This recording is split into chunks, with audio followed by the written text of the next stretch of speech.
So our second speaker, whose work is equally inspiring, is landscape and community architect Khondaker Hasibul Kabir, who is the co-founder of Co.Creation.Architects and platform of community action and architecture, Bangladesh.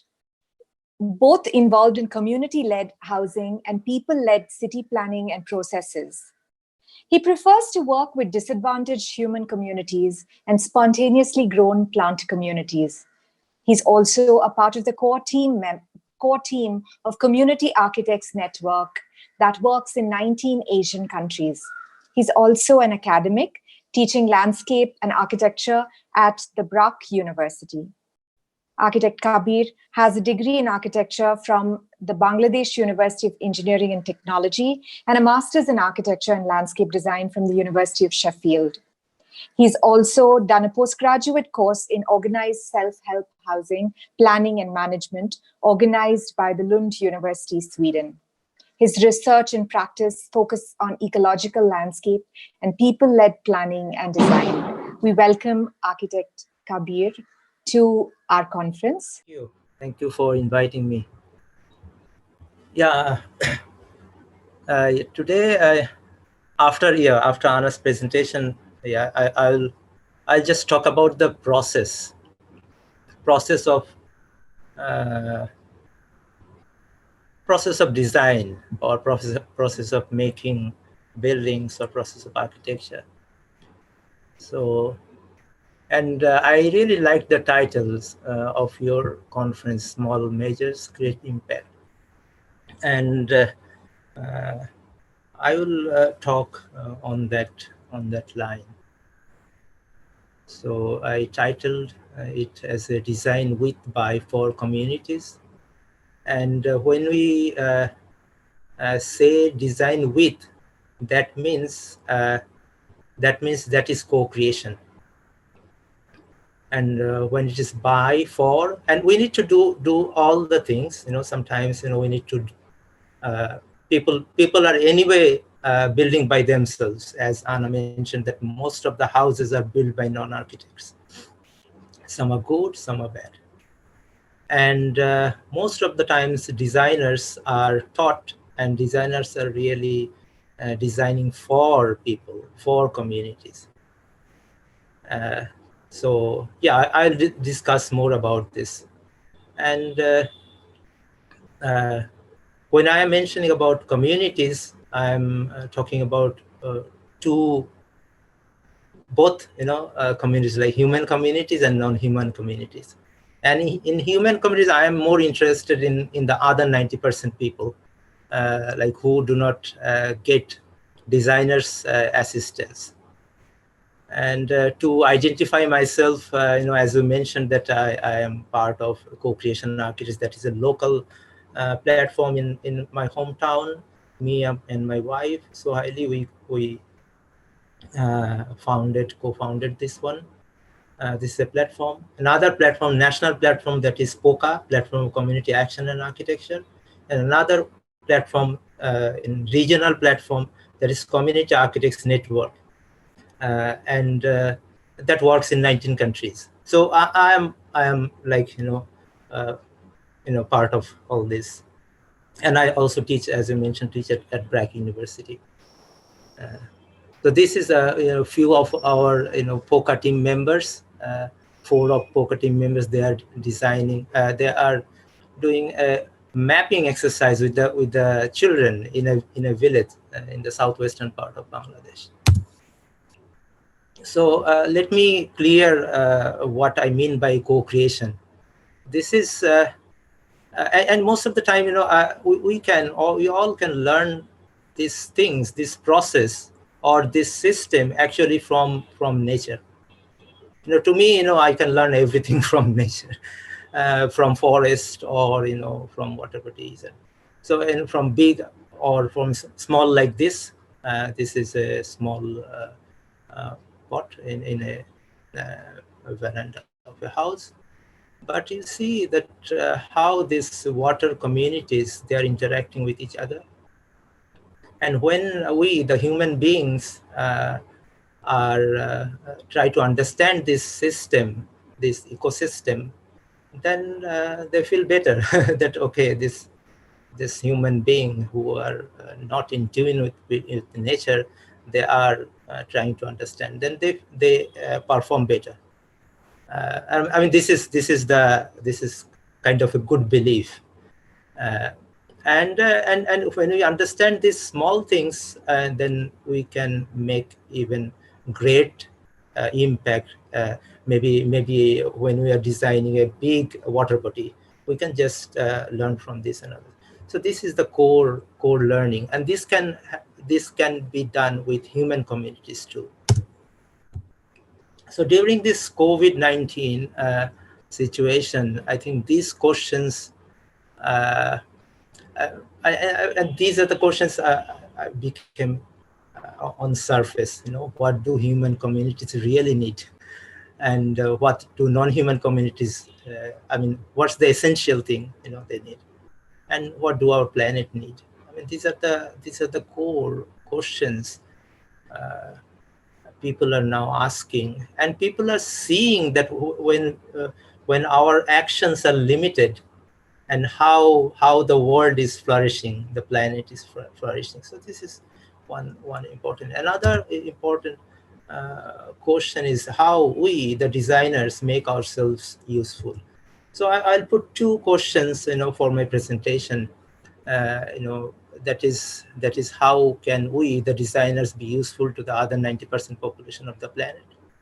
Because I'm not saying about the 10%, because that we are anyway serving those 10%. So we need to serve them, but how can we reach the other 90% population?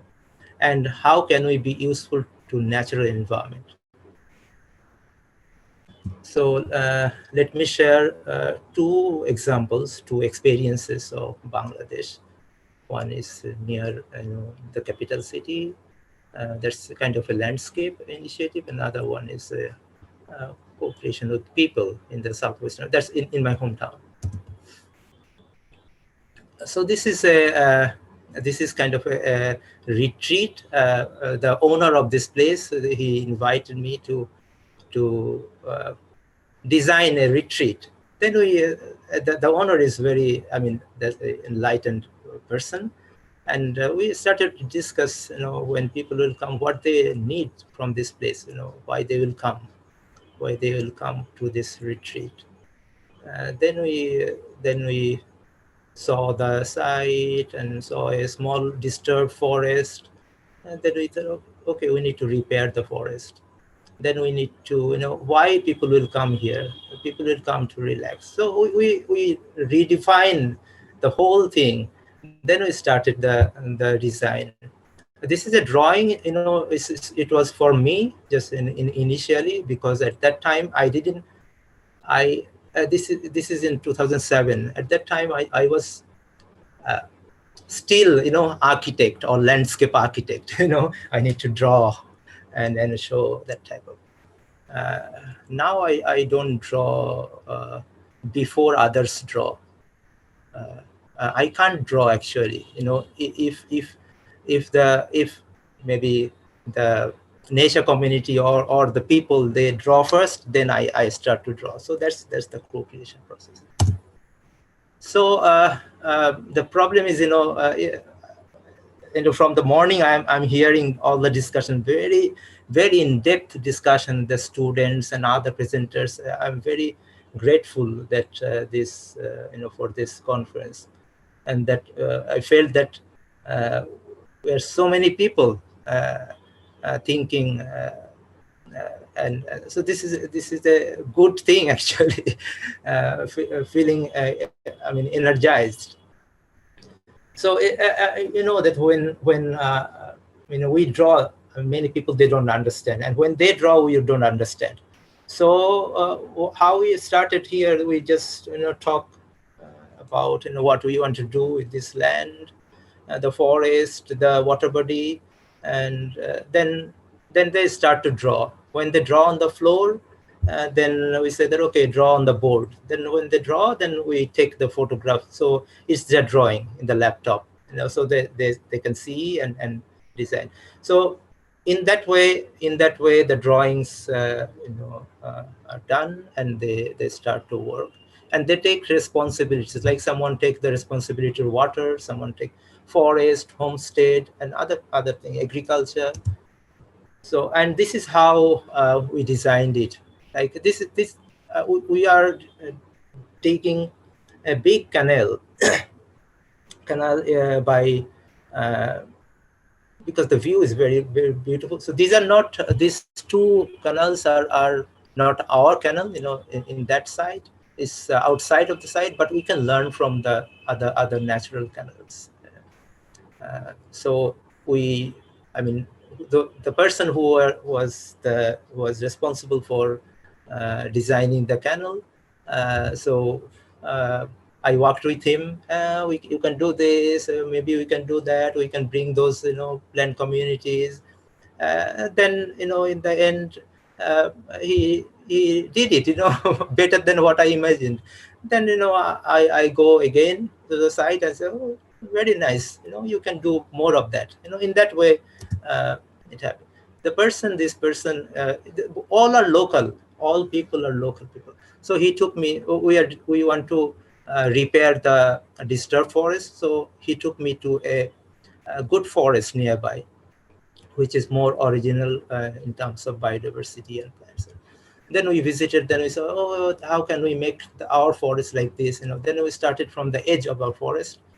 Then we brought some, soil from that forest and some, small plants, and started, and within actually 1 year, and this is after 2 years photograph, it became lush green, and it became a forest. When you call forest, that means that you have a sense of fear, so you don't go in initially. And because many other places are disturbed, so, and these places we don't go inside, and we don't allow people, anyone inside. So a lot of wildlife population, started to come here. So it became overpopulated within 2 years. The edge of the forest, and these are all actually, people go there and pay for. Many architects go there and pay money to stay there. This is the water edge. And we started to, in the beginning, we started to question about luxury, comfort, beauty. And this is, in this retreat, many others, designed retreats are around. People don't go there. But this retreat, there is nothing, but people go. So that means in our inner, somewhere, actually, we appreciate this, when it is presentable, when someone take courage to with the stories and with value, then people appreciate it. And nature can even make it even better, co-create even better, with rain, with water during the flood. So we know when it floods, so we use those spaces in that way. So whole space become water space. So so many people ask this question: how do you start? And why people trust you? Will they trust you like that? So we say that it's not trust. They trust me, and the first thing is that we need to trust people. We need to trust them. We need to trust those plant communities or forest communities, that they can do it. So the thing is that let communities be the solution. And we start the discussion in that way. And I'll share 2 examples. Both are like, no money came from outside. It's their money. They build it. Own architects. We, as an architect, I just discussed. Many of our team, they just discussed, and give the knowledge. Share the knowledge, and in that way something happened which was not thought before. So then we start the discussion like, it's your problem, you have to solve it. It's not my problem. I'm outsider from your community. Then in that, but we always be present with the community. So when we are present, then the discussion go on. Then we show things. Oh, you want to build a mud house, beautiful mud house. Then we show Anna Heringer's work. Then you want to make a brick house. Then we show Laurie Baker's work. So in that way we can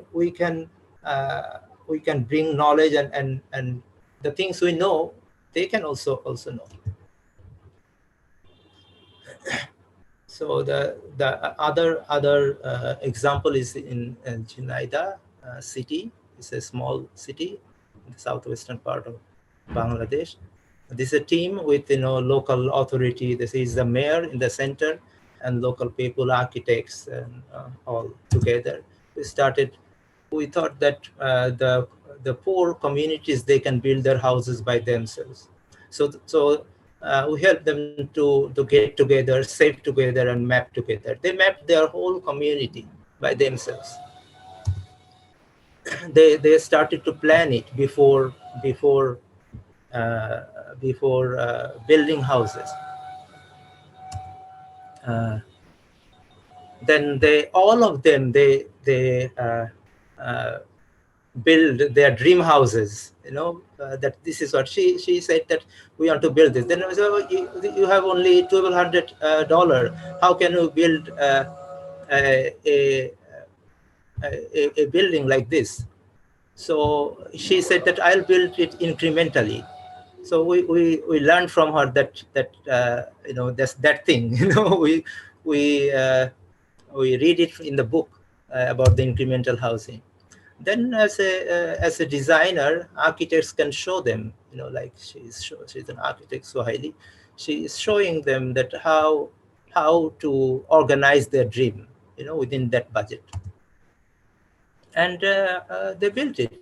They built 38 houses, and all are different types of houses. This is one of the design, and they know how to extend it. Now the houses are extended, many houses, in their own way. So the next question is, we asked that if the community people can design their communities, then why can't the city people design their own city? So we told our municipality, then all these big people, city authorities, and all the groups, different groups, that why can't you design your own city by yourself? And if you can't, then if you are stuck, then you can invite some knowledgeable people like planners and architects. But anyway, you are building your city, but you are not building your city consciously. So we sat with different groups, 20, 30 groups, cyclist group, children group, elderly group, and then low-income people's group, rickshaw pullers, and all, and sat and asked the same question: that what kind of space do you want in your city? They told us, they gave us a lot of ideas. And on the city map, we again tried to do those mapping things, with whatever material we get. So it became a dream, and then we organized a big workshop by inviting many people, from Community Architects Network, from different countries, and also from other cities of not only architects, but from from other disciplines. 5 days, intense workshop, hands-on workshop. They built many things, demonstration. Then when the community people or the city citizens, they started to present to the city authorities, they were surprised that these people, those are like invisible, like street hawkers, or maybe the teenage group, or the children. or the low-income community, women groups, they were giving a very good solutions for the city. So then the city authority gained trust on people. Then say, okay, what you are saying, can you show us the visualization? So we did some visualization. Oh, this space can be, could be this roads can be that, the riverside can be this. Then it became a dream or image of people, and people wanted to do that.